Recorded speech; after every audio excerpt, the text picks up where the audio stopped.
দাঁড়াও, মা কেমন আছে? ঠিক মতো ওষুধ খাচ্ছে? কি হয়েছে তোমার?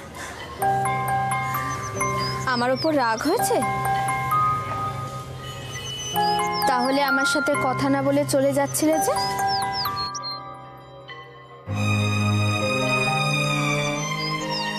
আমার দিকে তো তাকাচ্ছও না।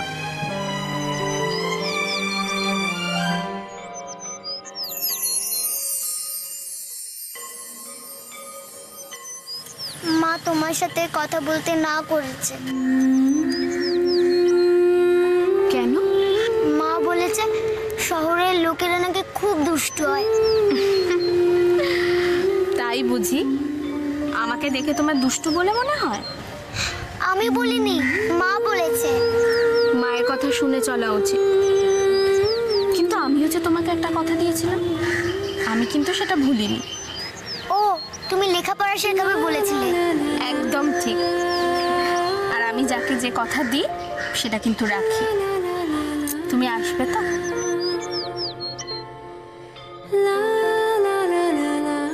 কি করি? মা যে বারণ করেছে। আবার লেখাপড়া শিখতেও আমার যে খুব ইচ্ছে করছে।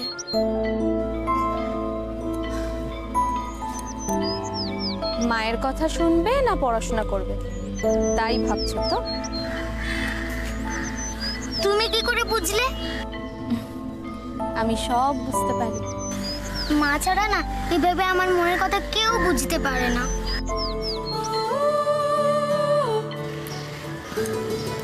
তিশি, আমাকে তো কদিন পর কলকাতায় ফিরে যেতে হবে। ওখানে আমার বাড়ি আছে। তুমি জানো তোমার মতো কত ছোট ছোট মেয়েরা ওখানে থাকে? আমার মা আছে ওখানে, বাবা আছে। দিদিমণিরও বাবা আছে, শুধু আমারই নেই।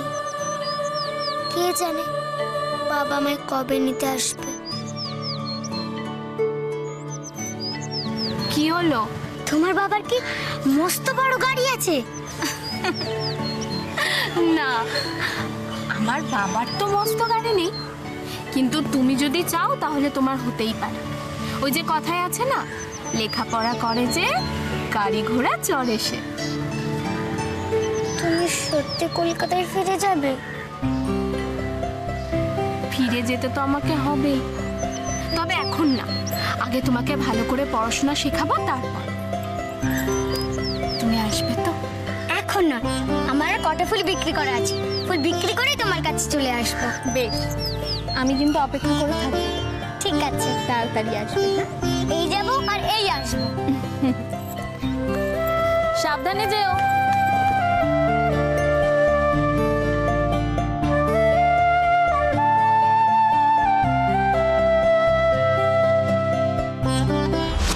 আজ শুধু শুধু আপনাদের জন্য আমি মিস্টার কর্মকারকে ভুল বুঝলাম। ম্যাটেরিয়াল টেস্টিং এর রিপোর্ট অনুযায়ী ম্যাটেরিয়ালস আর ফাইন। তাহলে প্রবলেম হলো লেবারের মধ্যে।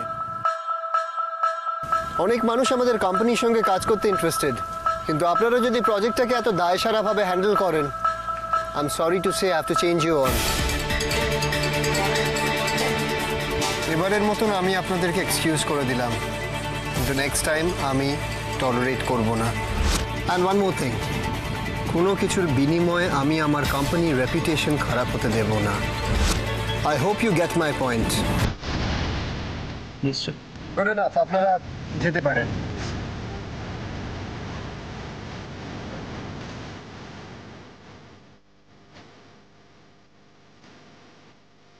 মিস্টার চ্যাটার্জি, আপনি এখানে থাকুন।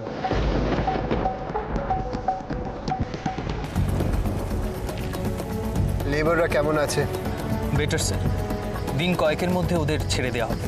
আপনার কি মনে হয় মিস্টার চ্যাটার্জি, আপনার কাছ থেকে শুধু এইটুকু জানার জন্য আমি এখানে আপনাকে আটকালাম? আপনি ইনফর্ম করেছিলেন না যে ম্যাটেরিয়ালে প্রবলেম আছে? মিস্টার চ্যাটার্জি, কাউকে অ্যাকিউজ করার আগে কমপ্লিটলি শিওর হয়ে যাবেন। এনিওয়ে, আমি আজকেই কলকাতায় ফিরে যাচ্ছি। এখানকার সব রেসপন্সিবিলিটি আপনার।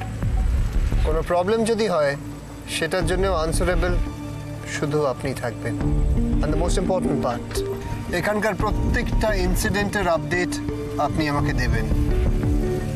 Got it?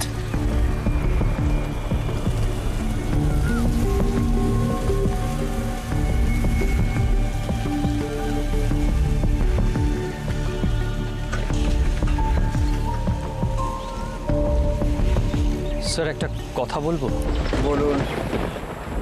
কথাটা হয়তো ছোট মুখে বড় কথা শোনাবে স্যার, এই লাইনে আপনার মতন অনেস্ট মানুষ আমি খুব কম দেখেছি, তাই সাহস করে এই কথাটা আপনাকে বলতে চাইছি। কথাটা কি? স্যার, লেবারদের ইনচার্জরা কর্মকারের ভয় মুখ খুলতে পারেনি, কিন্তু স্যার আমি তো আপনার নুন খেয়েছি, আমার কর্তব্য আপনাকে সব কথা জানানো। Could we just come to the point? Yes sir. Sir আমি বলছি আপনি সহজে কর্মকারদের ওপর ভরসা করবেন না। What do you mean by that? Sir এর বেশি আমি আর কি বলতে পারি? আপনি বুদ্ধিমান মানুষ, আশা করি আপনি বুঝতে পারবেন। এই অঞ্চলে কর্মকারদের অনেক কীর্তি মানুষের জানা, কোনো কিছু এতে অসাধ্য নয়। প্রমাণ লোপাট থেকে মানুষ খুন, এটা সব কিছু করতে পারে স্যার।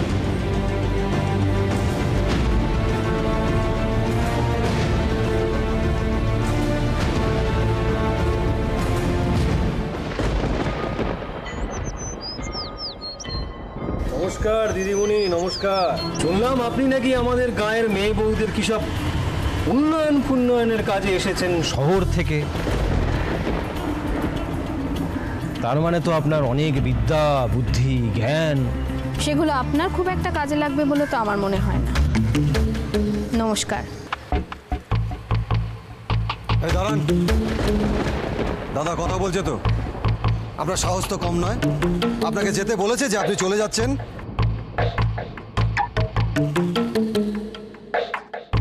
কি আশ্চর্য, আপনার দাদার কথা শুনে আমাকে চলতে হবে নাকি? ছি ছি ছি ছি ছি দিদিমণি, আমি কি কখনো এরকম কথা বলতে পারি বলুন? আসলে কি জানেন তো, আমার এই চত্বরের প্রত্যেকটা মানুষই তো আমার কথা অনুযায়ী চলে, তাই আমার ভাই অজিত ভুল করে আপনাকে এই কথাটা বলে বসে। এত কথা কেন বলছো দাদা, সরাসরি বলো না। দেখুন দিদিমণি, আপনার বিদ্যা অন্য কোথাও ফলাবেন, এখানে দেখাবেন না। তাই যত তাড়াতাড়ি সম্ভব পাত্তারি গুটিয়ে এখান থেকে কেটে পড়ুন। অজিত, এইভাবে কেন কথা বলছিস দিদিমণির সাথে? উনি তো এত দূর থেকে, মানে শহর থেকে এখানে এসেছেন আমাদের লেখাপড়ার জন্য, তাই না? হ্যাঁ, এটা ঠিক দিদি, এটা একদম ঠিক। আমাদের গায়ের লোকজন সব মুখ্য সূক্ষ্ম, শিক্ষা দীক্ষা নেই বললেই চলে। তার মানে এই নয় যে আমাদের বাড়ির মেয়ে বউদেরকে কিভাবে রাখতে হয় সেটা আমরা জানি।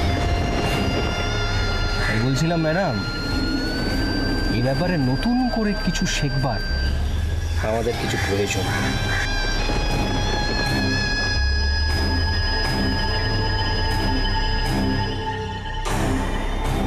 আচ্ছা, এবার বুঝলাম, গুন্ডাদের দিয়ে আমাকে ভয় দেখাতে এসেছে। এই গুন্ডা কাকে বলছেন? কি হচ্ছে কি অজিত? এই জন্যই তো উনি আমাদেরকে ভুল বুঝছেন, সেটা বুঝতে পারছিস না? আরে একজন মহিলার সাথে কখনো কেউ এইভাবে কথা বলে? দিদিমণি, দিদিমণি, আমি আমার ভাইয়ের হয়ে আপনার কাছে হাত জোর করে ক্ষমা চাইছি, কিছু মনে করবেন না, কিছু মনে করবেন না। আসলে কি জানেন তো, মানে মানুষকে আমরা প্রথমে খুব ভালোভাবে বোঝাবার চেষ্টা করি, খুব ভালোভাবে বোঝাবার চেষ্টা করি। তাছাড়া একজন মহিলা খুব ভালোভাবে তো বুঝতে চায় না, বোঝার জিনিসও খুব ভালোভাবে বুঝতে চায়। আর সেই জন্যই তখন আমাদেরকে অন্য রাস্তা নিতে হয়। এই যে আমার ভাই অজিত, একে আমি এখন শান্ত করে রাখতে পেরেছি, এত ঠান্ডা করে রাখতে পেরেছি। আপনি যদি এখন আমার কথা না শোনেন, তাহলে কি ওকে আমি আর শান্ত করে রাখতে পারবো? হ্যাঁ,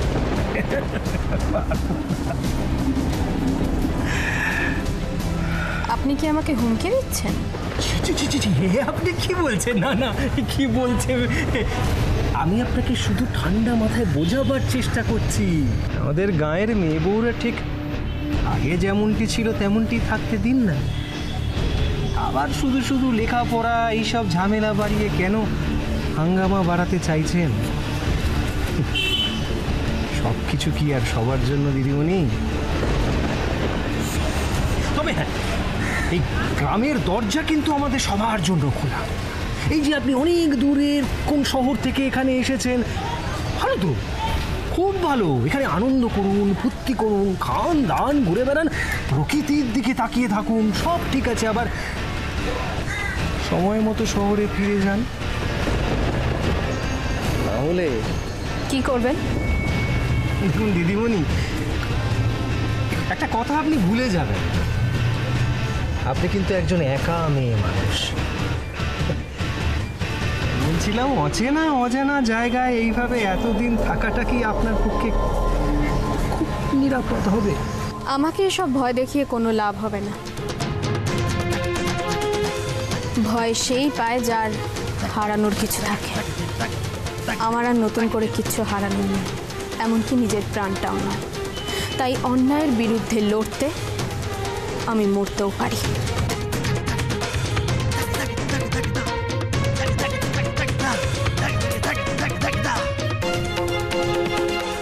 বাবা, এ তো কর্মকার বাবুর মুখে মুখে উত্তর দিচ্ছে। এ মেয়ে বড় সহজ নয়। চুপ কর, কর্মকার বাবু হার মানতে জানে না, ওনার উপর ভরসা কর। তাহলে আপনি আমাদের কথা শুনবেন না, তাই তো? না, আপনাদের যা করার আপনারা করতে পারেন, আর আমি সেটাই করব যেটা এই গ্রামের মেয়েদের উন্নয়নের কাজে লাগবে। এটাই আমার শেষ কথা। নমস্কার।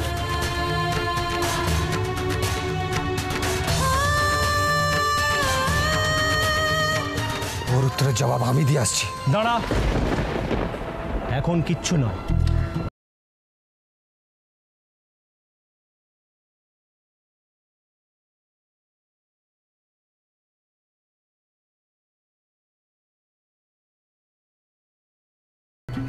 ফেলে রাখে না। মা এমন সময় এমন এমন কাজে দেয় না, আমি ওই বদমাস ছেলেটার মুখও দেখতে চাই না। তাও মায়ের কথাতে এই ফুলগুলো এই বাড়িতে দিতে হবে। আমি খাবো না। এরকম বলতে নেই বাবা, এইটুকুই তো দুধ, খেয়ে নে। দুধ না খেলে গায়ে বল পাওয়া যায়? বল বাবা, না, খেয়ে নে। আমি খাবো না। দেখ, তুই যদি না খাস আমিও কিন্তু সারাদিন কিচ্ছুটি দাঁতে কাটবো না, বলে দিলাম। কেউ নেই নাকি? আরে দরজাটা খোলো, আমি পূজার ফুল দিতে এসেছি। আমি বোধহয় বাড়ির পেছন দিকে চলে এসেছি। যাই, ভেতরে গিয়ে দেখি। কেউ আছো? কেউ শুনতে পাচ্ছ? আমি পূজার ফুল এনেছি। দেখো, যে দিক দেখবো না। এই জয়াটা গেল কোথায়? হ্যাঁ, আয় জয়া। জয়া, কেউ শুনতে পাচ্ছ? ভেতরে কেউ তো নেই, সবাই কি কানে কালা হয়ে গেল? কেউ আছো? আরে পুজো টুজো হবে নাকি? পুজোর ফুল নিয়ে তো বাইরে বসে আছে। পুরি জয়া গেল কোথায়? আয় জয়া। বাবা, খেয়ে নে বাবা, আমি আমি এক্ষুনি আসছি। আমি আসার মধ্যে কিন্তু খেয়ে নিবি, কেমন? জয়া, আয় জয়া। আমি পূজার ফুল দিতে এসেছি। কেউ আছো? তোমাদের কখন থেকে ডাকছি, তোমরা কেউ শুনতেই পেলে না। নাও পূজার ফুল এগুলো। আয় জয়া।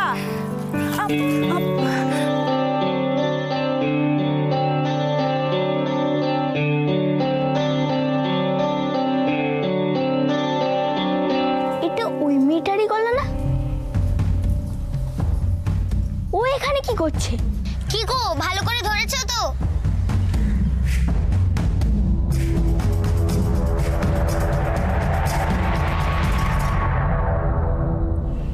আচ্ছা, কি হবে? এখানে আমরা সবাই খুব ভালো আছি। কি বলছিস রাশি? ঠিক আছিস মানে? কিচ্ছু ঠিক নেই তোরা? ঠিক করে বল না, কি হয়েছে কি? মা আমি বলছি তো সেরকম কিচ্ছু হয়নি এখানে। রাশি বাজে কথা একদম বলবি না আমাকে। আমি ফুলের কাছ থেকে সব শুনেছি।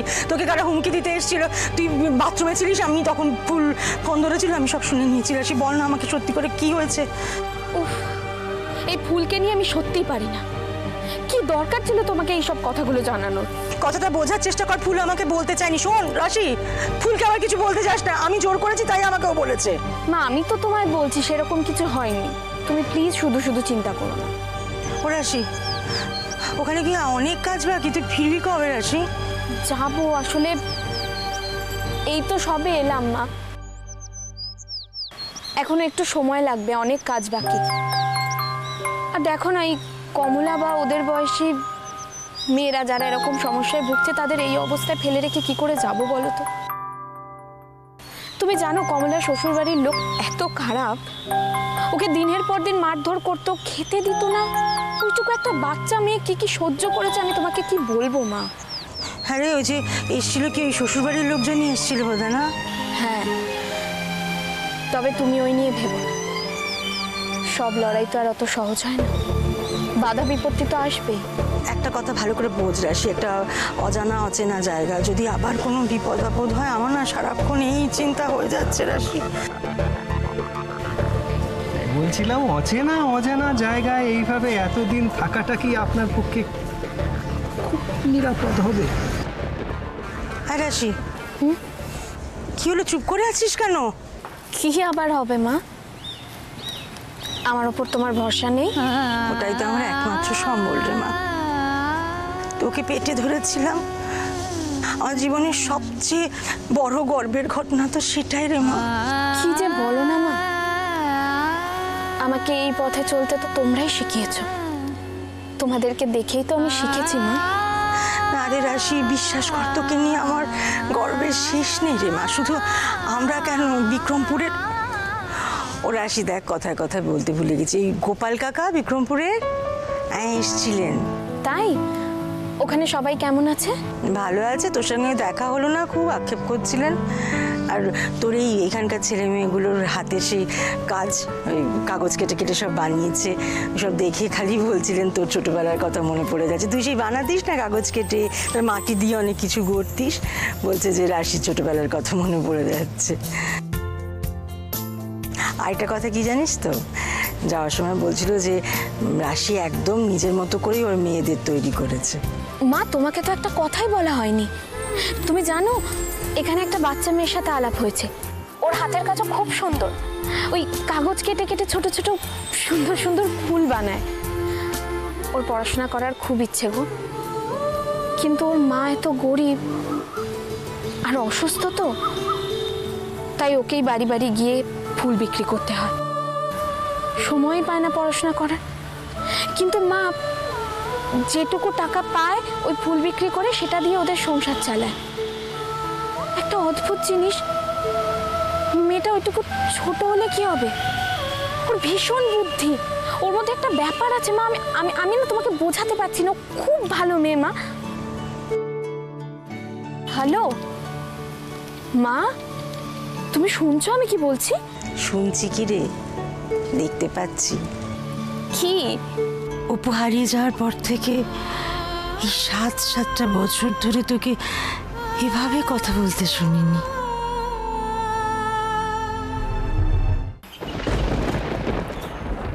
এই তো, এটা তো ওই মেয়েটাই।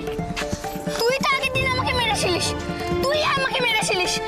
মা, ও মা, শোনো এদিকে এসো, এক্ষুনি তুমি এখান থেকে পালাও, ঠিক আছে? আর কোনোদিনও এই বাড়িতে আসবে না, যাও তাড়াতাড়ি পালাও। কেন? আমি কি করেছি? ও আমাকে মারবে আর আমি ছেড়ে দেব? এখন এই কথাগুলো বলার সময় নয়, তুমি যাও যাও। আর আমি যেটা বললাম সেটা মনে রাখবে, কেমন? তুমি যাও যাও। কাকাই শোনো, একটা মেয়ে এসেছে, ওই আমাকে মেরেছিল। শোনো। কই, কোথায়? এখানে তো কাউকে দেখছি না। একটু আগেই তো ওকে আমি দেখলাম, কোথায় গেল? যাক বাবা, একটুর জন্য বেঁচে গেছে মেয়েটা। এই মুখপুরি, তুই তো এখানে দাঁড়িয়েছিলিস, দেখিসনি মেয়েটা কোথায় গেছে? না আমি কাউকে দেখিনি। তুমি কাউকে দেখোনি? তোমার সামনেতে জলজন্ত মেরে চলে গেল, তুমি জানো না? ন্যাকামো। আমি সত্যি বলছি, আমি কাউকে দেখিনি। হ্যাঁ, একটা মেয়ে এসেছিল, ফুল দিয়ে চলে গেছে। মানে তুই জানিস না নাকি তুই নিজেই ভাগিয়ে দিয়েছিস? সত্যি কথা বল। আমি সত্যি বলছি, আমি জানি না। জানিস না তুই? জানিস না? বল। সেদিনকে ওই মেয়েটা যখন অর্জুনকে মেরেছিল তখন অর্জুনেরও লেগেছিল। সব জেনে শুনে তুই ওর সাথ দিচ্ছিস। তোকে আমি শেষ করে দেবো, মনে রাখিস।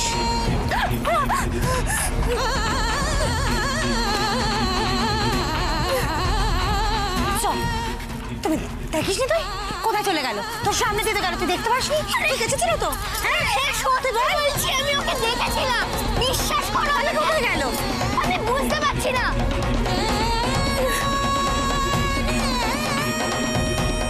কেন এইভাবে সব হারিয়ে গেল?